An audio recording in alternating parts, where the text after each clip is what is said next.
बिस्मिल्लाहिर्रहमानिर्रहीम। अस्सलामु अलैकुम रहमतुल्लाहि व बरकातुहू। लाखों करोड़ों दुरूद सलाम नबी करीम सल्लल्लाहु अलैहि वसल्लम पर और आपकी आल पर। आज बेटा हमारा टॉपिक है सिंपल मीन और वेटेड मीन में क्या फ़र्क है। जो सिंपल मीन है इसमें हम तमाम वैल्यूज़ को प्लस करते हैं और नंबर ऑफ़ वैल्यूज़ पे डिवाइड कर देते हैं, तो उससे हमें एक न्यूमेरिकल आंसर मिल जाता है। दैट्स कॉल्ड मीन या सिंपल मीन, या फिर उसे हम अर्थमेटिक मीन भी कहते हैं। यानी sum of values divided by number of values. ये रेशियो है between sum of values and number of values.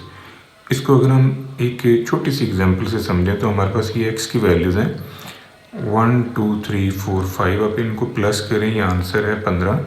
तो 15 को नंबर ऑफ़ वैल्यूज 5 पे डिवाइड कर लें, क्योंकि यहाँ पर वैल्यूज़ की तादाद जो है ये 5 है। तो 5 पे डिवाइड करें, ये आंसर हमारे पास आ गया 3। ये जो 3 आया है ये सिंपल मीन कहलाता है। अब इस सिंपल मीन को हम ऐसे भी डिफ़ाइन कर सकते हैं कि single value which represents the whole data, यानी एक ऐसी वैल्यू जो सारे डाटे की नुमाइंदगी करती है। दैट्स कॉल्ड एवरेज, और इसे हम सिंपल मीन भी कह सकते हैं। अब ये जो सिंपल मीन का कॉन्सेप्ट है, इसमें अगर हम एक अजम्पशन जो अप्लाई हुई है उसको स्टडी करें तो बेटा वो अजम्पशन ये है कि यहाँ पर तमाम वैल्यूज़ का जो वेट है वो इक्वल तस्वर किया गया है। यानी यहाँ पर आपको ये कॉन्सेप्ट नज़र नहीं आ रहा, ये सिंपल मीन के कॉन्सेप्ट के अंदर ही ये फ़िलासफ़ी भी इस्तेमाल हुई है कि यहाँ पर तमाम वैल्यूज़ जो है ना वो इक्वली वेटेड है। यानी हर वैल्यू का वेट जो है वो बराबर है, यानी हर वैल्यू की जो रिलेटिव इम्पोर्टेंस है वो बराबर है। मैं इस कॉन्सेप्ट को क्लियर करने के लिए इस साइड पे इसी क्वेश्चन को मैंने with assumption of equal weight मैंने यूज़ किया है। देखिए ज़रा, x की वैल्यूज़ है 1 2 3 4 5 और हर वैल्यू का वेट जो है ये 1 1 1 1 1 मैंने यूज़ किया है। यानी x की वैल्यू 1 है तो इसका वेट 1 है, 2 का वेट 1 है, 3 का वेट 1 है, 4 का वेट 1 है, 5 का वेट 1 है। आप इनको मल्टीप्लाई करें तो ये आपके पास आ जाएगा 1 2 3 4 5। इनको सम अप करें, ये आ रहा है 15। तो तमाम वैल्यूज़ का जो वेट है अगर उसको सम अप करें तो वो 5 है। तो अब यही क्वेश्चन जो है जो आपने यहाँ पर सिंपल मीन का किया उसे हमने वेटेड मीन से सॉल्व किया, और यहाँ पर जो वेट हैं वो इक्वली तस्वर किए। तो ये आंसर आपके पास देखें 15/5, ये आंसर फिर वही आ रहा है जो 3 आपने सिंपल मीन से निकाला था और उसी को आपने वेटेड मीन से सॉल्व किया। यानी मैं जो पॉइंट क्लियर करना चाह रहा हूँ बेटा वो ये है कि जब हम सिंपल मीन सॉल्व करते हैं तो सिंपल मीन के अंदर हम एक अजम्पशन अप्लाई करते हैं कि तमाम वैल्यूज़ जो हैं वो इक्वली वेटेड हैं। लेकिन बेटा जब हम प्रैक्टिकल लाइफ में जाते हैं तो प्रैक्टिकल लाइफ के अंदर ऐसा पॉसिबल नहीं होता कि तमाम वैल्यूज़ जो हैं उनका वेट बराबर हो, तमाम वैल्यूज़ इक्वली वेटेड हो। मैं एक छोटी सी एग्जांपल आपको शेयर करता हूँ। देखें, अगर आप किसी गली में लोगों की परचेजिंग पावर को स्टडी कर रहे हैं तो वहाँ पर दूध देने वाला आया। अब दूध देने वाले ने क्या उस गली के हर घर में इक्वल क्वांटिटी में दूध दिया है कि हर घर में उसने 2-2 किलो दूध दे दिया। अब गली में अगर 50 घर है तो क्या 50 घरों ने 2-2 किलो दूध लिया है? ऐसा नहीं है। हर घर ने अपनी ज़रूरत के मुताबिक जो है वो दूध परचेज़ किया। तो ये जो हर घर का वेट है दूध के हिसाब से वो डिफरेंट है, यानी विद रिस्पेक्ट टू क्वांटिटी वो वेटेज जो है वो डिफरेंट है। मज़ीद देखें, घर में 3-4 बच्चे हैं, एक बच्चा जो है वो नर्सरी में पढ़ता है, एक बच्चा स्कूल जाता है एलिमेंट्री में, एक बच्चा कॉलेज लाइफ में है, एक बच्चा जब वो यूनिवर्सिटी जाता है। तो क्या सुबह जब वो सारे बच्चे घर से जाते हैं तो क्या उनके वालिद साहब उनको इक्वल पेमेंट करते हैं या इक्वली पॉकेट मनी देते हैं? ऐसा नहीं है। यानी जो बच्चा स्कूल जाता है उसकी पॉकेट मनी कम होगी बनिस्बत वो बच्चा जो यूनिवर्सिटी में जा रहा है उसकी निस्बत। तो इसका मतलब है कि हर वैल्यू की अपनी रिलेटिव इम्पोर्टेंस है।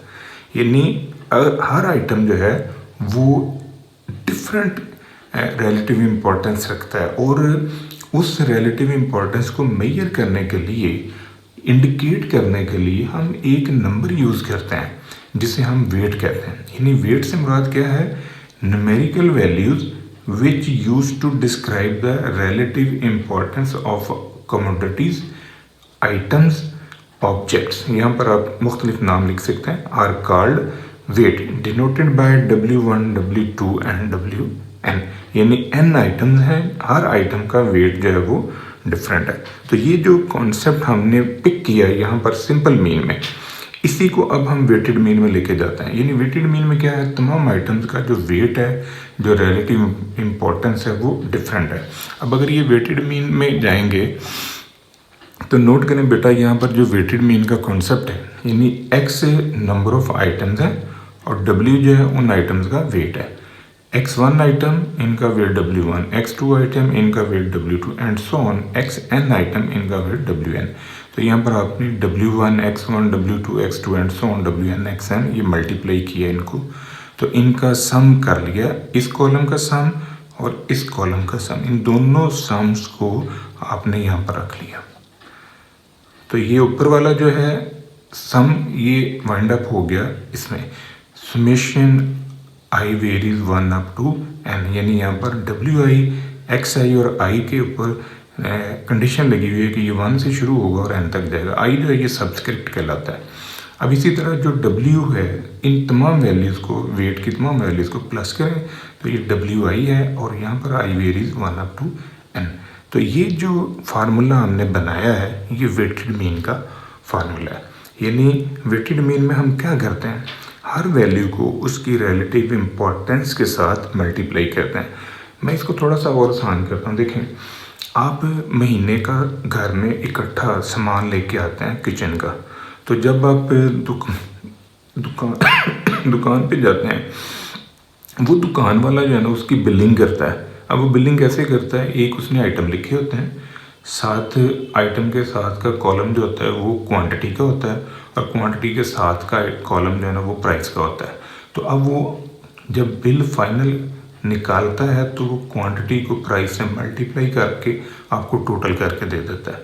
तो वो जो WX है, यानी ये वाला जो कॉलम है, ये हर आइटम को उसकी क्वांटिटी से मल्टीप्लाई किया, यानी प्राइस को उसने क्वांटिटी के साथ मल्टीप्लाई करके तो ये कॉलम जो है ये बनाया। अब इस कॉलम को हम डिवाइड करेंगे एवरेज बनाने के लिए या मीन बनाने के लिए टोटल नंबर ऑफ वेट्स के ऊपर। तो ये रेशो है बिटवीन WX एंड W, यानी सम ऑफ WX और सम ऑफ W की रेशो, जब ये दो रकमें आपस में तकसीम होती हैं तो इसको हम रेशो कहते हैं, और यही चीज़ जो है ये वेटेड मीन कहलाता है। अब बेटा मैं इसको थोड़ा सा और आगे लेके आ रहा हूँ। देखें, जो हम ग्रुप डाटा का मीन निकालते हैं उसमें और वेटेड मीन में क्या फ़र्क है?